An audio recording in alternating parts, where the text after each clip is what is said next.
You're listening to Three Ps in the West, Vision West ND's podcast on people, partnerships, and progress.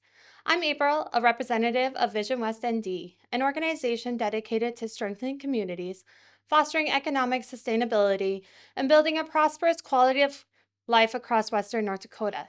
This is a space where listeners can hear directly from the people shaping our region, learn about the partnerships powering local projects, and see the progress that follows. Today, we are joined by Mary Urlacher, Workforce Center Manager with Job Service North Dakota in Dickinson, and Susan Granrud, Workforce Center Manager with Job Service North Dakota in Williston. Mary has spent more than 2 decades supporting job seekers, students, and employers across our region through her leadership at Job Service. Susan brings her own expertise and perspective on workforce development, helping connect employees with qualified candidates and guiding individuals on their path to meaningful employment. Together, they will share what employers are looking for in today's workforce, tips to succeed in interviews, the skills that can set applicants apart, and insight on how work visas affect both employers and employees in Western North Dakota.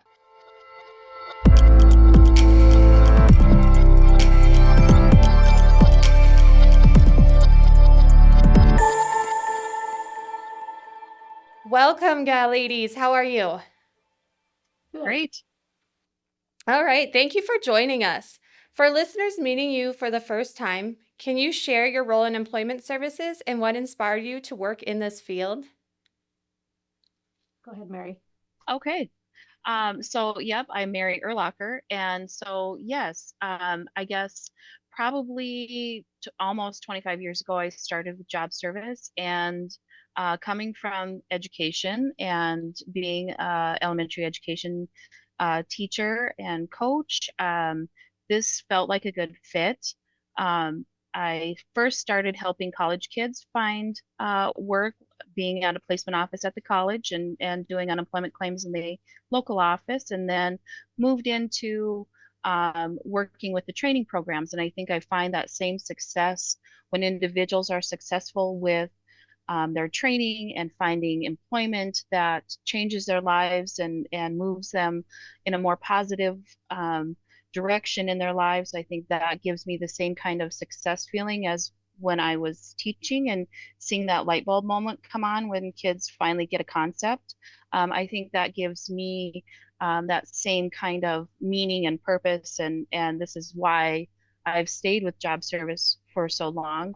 And then through retirements and I've had great mentors along the way with previous management all across the state. And so in 2007, I then became the manager of the office and still have done Workforce Innovation and Opportunity Act training programs, have been involved with economic development and been super involved in the community and our surrounding areas as well, talking to students still and doing those kinds of things within this field. So that's kind of why I am at Job Service. My name is Susan, and I am a Williston native, excuse me, and I moved back from being gone for 30 years and started recruiting for the oil field. I worked for Key Energy, Halliburton, and then my husband and I also had our own business where we brought in frac sand and brought that all over the drilling areas here in Western North Dakota. So then when this position opened up, I've been with the state now for 3 years. And when this position opened up, it just made sense for me to come into this management position with the job service because I kind of know both sides. I understand what it's like to be a recruiter and looking at the resumes and doing the interviewing and what we're looking for. And then on the other side, I also know what it's like to be that business looking for individuals. So it just was a good fit. Got a great team here. We just had our job fair for the fall, and our employment numbers were down. We only had about half of the employers registered this time around. And I think that had a lot to do with the economy and the needs out there right now. But we still had the same amount of job seekers almost. We had 226 walk through the doors. So that was one of the things that we heard from the employers. We did do a lot of follow up with the employers. What did you see? What was the quality? Heard a lot of that quality. And then what we are also trying to do is become a little more relevant to what we're doing with the economy right now, that it's on a downhill slide because of the oil prices dropping. We are doing HR roundtables. So we are bringing in the HR and recruiting managers to talk about our websites, talk about the labor market information, that website, give them more tools so that they can find that unicorn that they're looking for, and we can help them in their process. And then it also gives us an idea of what we're trying to find, help them find for the employers. So we can bring, or the job seekers, so we can bring that back to our office and help the job seekers as well. That is awesome. When you talk with local employers, what qualities or skills do they constantly say they're looking for in candidates? For me and on our side, it's actually to show up, be on time, be willing to do whatever it takes to do that job, just because they're trying to do more with less right now, just because of the economy. And one of the things that we did here during our HR roundtable was the words, "It's not my job," just sets them on edge. So that's what they're looking for, is somebody who's willing to jump in, learn, be trainable, show up, just be there. Yeah, and I'd have to echo that as well from Susan from the Southwest kind of region. Whether we are heavy into oil and gas or construction or retail and service industry, just those soft skills, the customer service kinds of skills, trainability, willing to take directions, willing to show up. One of those things that we try to instill in those younger students when we go out to visit as well is, making good choices, and realizing that those choices that you make sometimes follow you a little bit longer than you probably anticipated, and probably will have an effect on employability. So, I think those kinds of things are the things that employers are also looking for, is individuals that are making good choices. That is May awesome. I add to that? Yes. One of the things that we did here as well from the employers is to talk to these job seekers, especially the younger kids, is pay attention to your social media. Pay attention to what you're putting out there, pay attention to what you're posting, because they are also able, the employers do go out and look to see who they're employing, what they're looking at, and that makes a big impact on their decisions. Right. We always, even when we go in and talk to, do some career readiness at the women's prison in New England, and talking to young students as well, and talking to individuals, even an odd email address, or something derogatory, or something you leave on your voicemail that is a little bit, oh, you think it's funny, but not everybody thinks it's funny.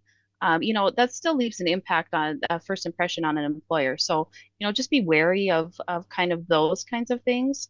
And again, to the social media posting as well. They want to know that you can make it to work on time on Mondays, and is your lifestyle going to maybe be, come to work with a broken leg because you like to do a little bit adventures. I think that's awesome advice, and things that people don't realize can affect their job, like opportunities is what they're posting on social media. And it just isn't Facebook, it's LinkedIn, there's so many social media now, even Snapchat, that I think people sometimes forget about, that's always a trace that somebody can find somewhere, somehow. Absolutely. Right. What advice would you give someone preparing for a job interview? Are there common mistakes you see, and how can applicants stand out in a positive way? Go ahead, I'll go ahead and go first. We are in the process of interviewing for a position here at my office, and I think the biggest thing that I see individuals making mistakes on is research your company. Go out to their website, go visit their locations if it's something that you can go out to a location.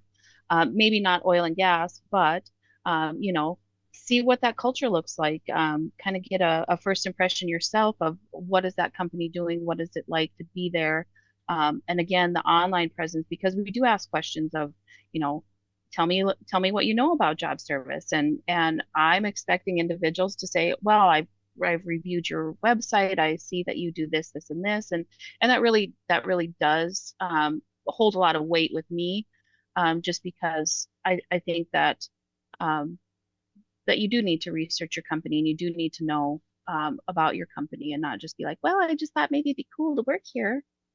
You know, but I do appreciate researching their companies before they come in for an interview. Mhm. Also, having prepared questions. That's one of the things that impressed me with one of the candidates that we just hired is she had a list of questions. And that told me too that she researched what we were hiring for.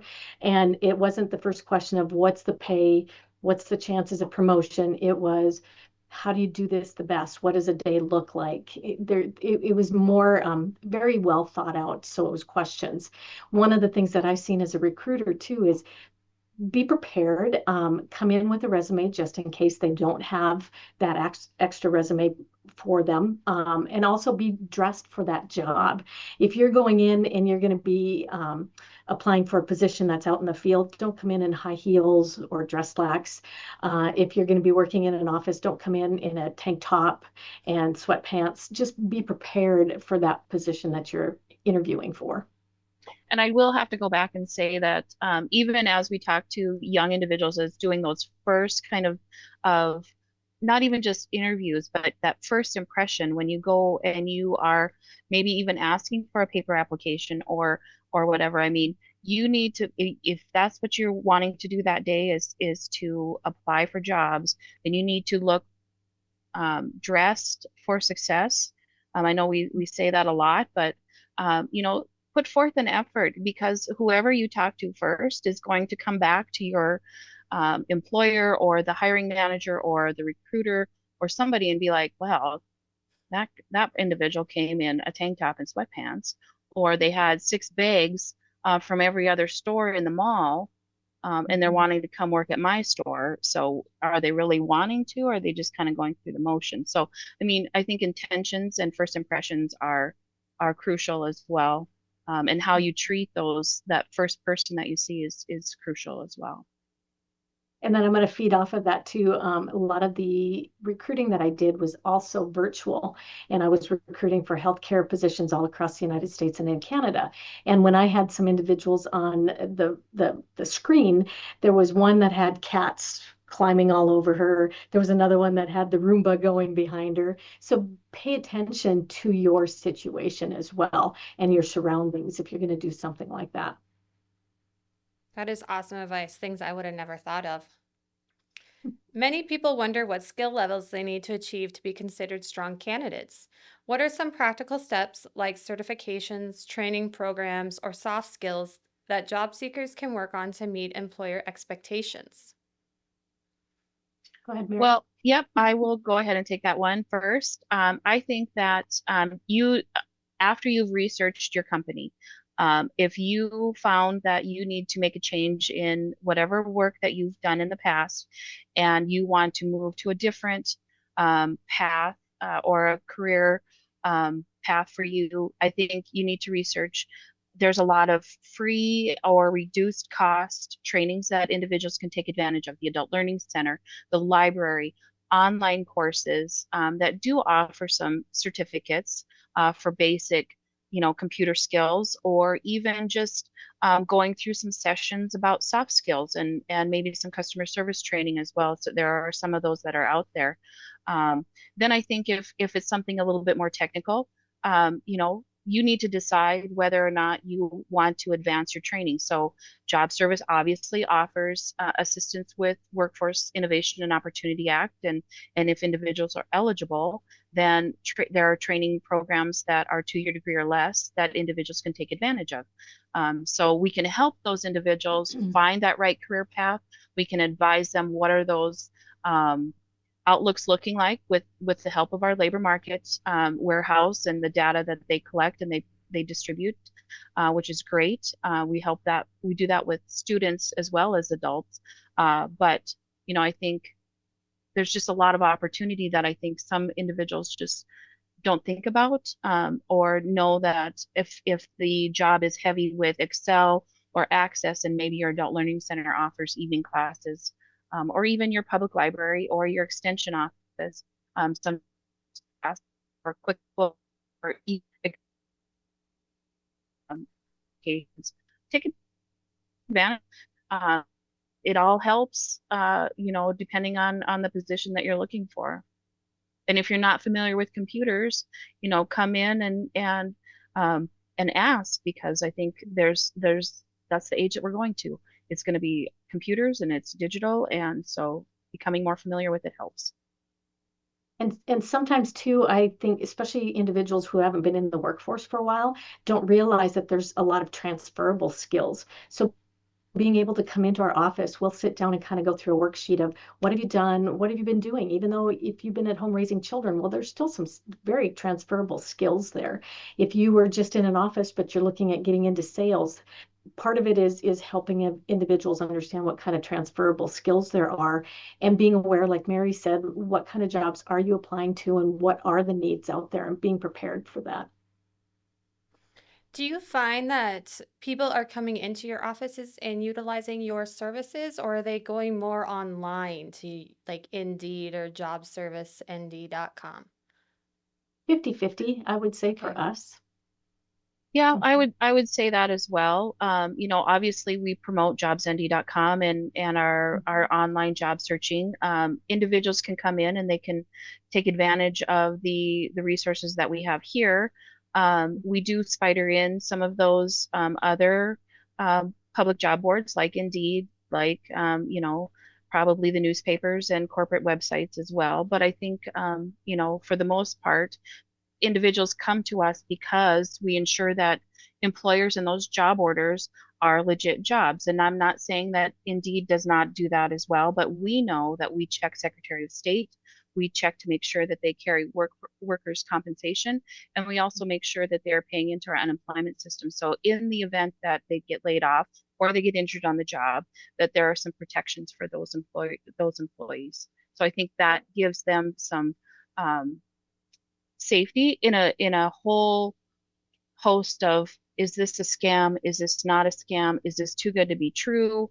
Do you really think that this is a job that's out there? Or we make sure that those jobs that we do list, either they are for 30 days or we know that those employers are still looking. We keep a good eye on our preferred employers that are posting with us and making sure that those are accurate jobs. If you're out on a public job board and they've spidered in jobs from elsewhere, who knows how long that they've been out there.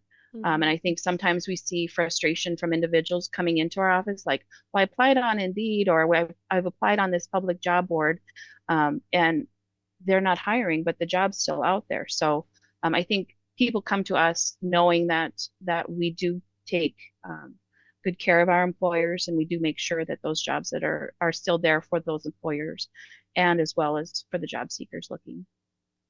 And that is something that we always recommend to these job seekers that come in. A lot of times we will get them in here because they're not very familiar with computers and they need some assistance, or again, they've been applying to all these different job boards and they're not getting any kind of feedback. And one of the things that I learned as a recruiter, especially with Indeed, ZipRecruiter, they tend to scrape the bottom of the barrel and pull up the old postings and keep reposting it. So one of the things that we also recommend them is if they see something on that Indeed or ZipRecruiter, go directly to that employer's website, go research it and see if it's actually a position that is open. And I think too, a lot of times the ones that we do get in here are the ones that have just hit rock bottom. They've been unemployed. They don't know what to do. They're at wit's end in regards to how to work through the computer. And a lot of times they'll come in here extremely frustrated, scared, worried, in tears. And by the time they leave, some of them will stick around for several hours. And by the time they leave, you can see that there's some hope. They feel much better about coming in here and at least having some of that support. And I would have to echo that as well. We've had several instances where individuals, oh, I haven't really done anything like that before. Okay, tell me what you've done. But yes, you have done these things. And so I think giving them some confidence boosting, giving them some ideas and some mock interview tips, giving them some tips on their resume, how to improve that, how to maybe word things better, or how to, be prepared for this type of question on an interview. So how would you respond? Okay, here's my suggestion of how you could respond. Oh, I didn't think about it like that. So I think there's a lot of that going on in every office across the state. That is great advice. Very great advice.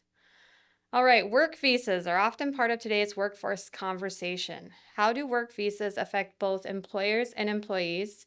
And what should people know if they're looking at jobs where visas are involved? Mary, I'll let you take that. You're probably more on the other end of the H-2A because we don't deal a lot with the H-2Bs. More of the H-2A side is what we see with the farmers, the Hmm. agriculture. And I would say too, we don't really get a whole lot involved with H-2Bs. Mhm. H-2As, obviously, which is the agriculture visa program that some of our farmers and ranchers take advantage of. But I would say for employers, really work with your agent. Really work to make sure that your job listing and the verbiage that you have in that job order is what you are looking for. Um, Documentation. I think documentation is huge. I think that the more that you have in your file, whether it's where you've advertised all of the documents that your worker is coming in with, what your books look like, what your payroll looks like. I think those are crucial things that if we were or the employer were to be audited and have to show proof, I think that is a crucial thing. And sometimes it's a good reminder that, oh yeah, it's not just they're here, I'm paying them, it's a job, we're going to get it done. So there's book work, and there's obviously they know this as many of ours are very well seasoned H-2A employers. I think that's one of the things that we really stress to individuals. Now, as far as H-2A visas go, and what our roles and responsibilities are, we go and we inspect housing, and we make sure that we work with some of those workers that are here, and we work with the employers as well to get those job listings posted. So that's pretty much our involvement. Otherwise, they're working with their agent and they're working with the Department of Labor. And I can say on our end, one of my employees, her husband is from Greece and he is here on a visa and he's working on his citizenship. I have another employee that's a Canadian citizen and she has her visa here as well.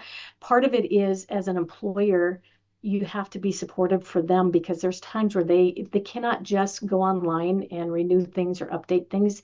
They have to, I know they've had to make trips either all the way over to Missoula and Billings, up to Canada, over to Chicago. So being able to allow them that time to get it done. And on a personal note, what I'm seeing is our we don't have the population that we used to have with the baby boomers, and we baby boomers were the ones that created this huge need, this all of this economy out there. And I think the visas are going to be playing an important part in regards to supporting the economic growth that we want, just because we do not have the population that we used to have. Is there a particular success story that stands out to you where employment services made a meaningful difference for someone finding the right job or for an employer filling a critical role? Well, I I can think, speak to that if I can jump in right now. So the job fair, we just had the job fair. Mhm. We had one gentleman walk in, and 30 minutes later, he walked out, stopped at the front desk or at our front table. He got a job offer. There was three other people that happened to, and then we had four more people walk in the day after the job fair, and they said they had tentative offers. They just had to get the application in and get the resume updated. So we spent the morning working with some of these individuals. And what we heard back from the employers that were at the job fair was the quality of people that we're starting to see come through was higher. There were some people that were needing individuals with bachelors, and every single person, I would say probably 6 out of the 5 people they talked to already had their bachelors in hand. So they were really excited about that quality. So we're seeing quality out there, and I think the employers are really happy with what they're getting to see. and I would have to echo that as well. In our March, we usually just have one job fair per year. And our last job fair that we had a lot of employers indicating that the job seekers and the participants coming through the fair were very well prepared, very well educated. They weren't just there looking for the swag. They were there to look for jobs. They were more interested in getting hired. And we did have quite a few individuals, with job offers as they were leaving the job fair. Mhm. We go to our training, our workforce innovation and training programs that we've had, and one really stands out to me, I guess. We assisted an individual who was a paraeducator, and probably before the whole push for para to teacher program really took a hold, but she was working as a para and decided that she wanted to pursue her bachelor's and go to school and become an elementary teacher with a concentration in special education, and we all know that those jobs are in demand in the education system as well. So I think that was really fulfilling for myself as well as for her, because she got her dream job and she is doing her job, and that's her passion. And we've seen that with kids that we've sent to Linus Welding and other welding programs. You know, they've been able to get their welding certificates rather quickly and be able to start work in welding, and that's their niche, and they really have thrived and flourished because, you know, maybe 2-year degree or even 4-year degree college just wasn't for them. And so I think this is great to see those kids and adults as well flourish. You know, we've had lots of truck driving success. We've had placement into those positions for those employers. We just had TJ Maxx open up here in Dickinson. We had 146 individuals come through just a hiring event here at the local office, not a job fair like with other companies, but just for them. And I think they were very pleased with the numbers and how we were able to assist and promote TJ Maxx here in our area, which everybody knows that we need some more retail here in Dickinson. We also had a young man come in last year. He graduated early and he was just 17 and he wanted to be a firefighter. So he came in, we helped him put together his resume, his application for the city. And just 3 months ago, he walks in my door to do the fire inspection. And he was so excited because of what we helped him with. He was able to get on with the fire department till he turns 18. He won't be able to go into the firefighter school. But in the meantime, they felt that he was worth investing their time and energy in. So he was doing the fire inspection. So he was so excited to come in and he was able to pull ours off and make sure that he was the one that came in to do the inspection. So that was pretty cool to see. That has to be rewarding to see. Mm-hmm. Mm-hmm. All right. What is one simple step a listener can take this week to strengthen their chances of landing a job in our region? Put yourself out there. Don't look at a job and think about that's not something I can do. Look at it, think about it, look at what you've got for skills. Put yourself out there. You can't get something you don't try to apply for. Exactly, and I would just say prepare and research those companies that you are applying to and getting that interview for. Mm-hmm. That is really good advice. All right, ladies, I need help completing this sentence. Western North Dakota thrives when? We all coordinate and work together. I agree. The coordination, especially across the state with the workforce centers, is phenomenal. And if we can't find something for somebody here, we can reach out and reach to somebody else out on the other side of the state. And I think not only with our other workforce center operations, but you know, I can probably say with 100% confidence that our office is no different, but we work well with our vocational rehabilitation centers, yes, our adult learning centers, our public schools, our CTE centers that are up and coming and being a great resource for individuals. I think we all just work together. We all realize that we need to grow our own workforce here and making sure that we help those individuals that truly need the assistance. Mm-hmm. I agree.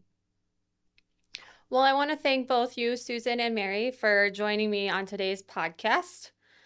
If you guys have any questions, Susan and Mary would be happy to help you. And where can people find more information? Well, obviously, you can go to jobsnd.com. That is our main website. Under each location that you can find each of our offices. If you're not in Williston or Dickinson, you've got offices across the state, and there's the email information, there's the phone numbers, there's the local office addresses. Come in person. You know, a lot of times you can walk in and get serviced right away. You don't have to make an appointment. Some you probably maybe would have to come back and make an appointment for a little bit more intensive services. But for the most part, just come in and see us. Yes, definitely. And we do have a veterans rep that comes over here once a month from Minot. We have several veterans rep across the state. So even if you are a veteran and needing some additional help, we can hook you up that way as well. Yes. And ours does come from Bismarck as well. So Perfect. Thank you, ladies, for joining me today. I hope you have a great day, and thank you for all your information.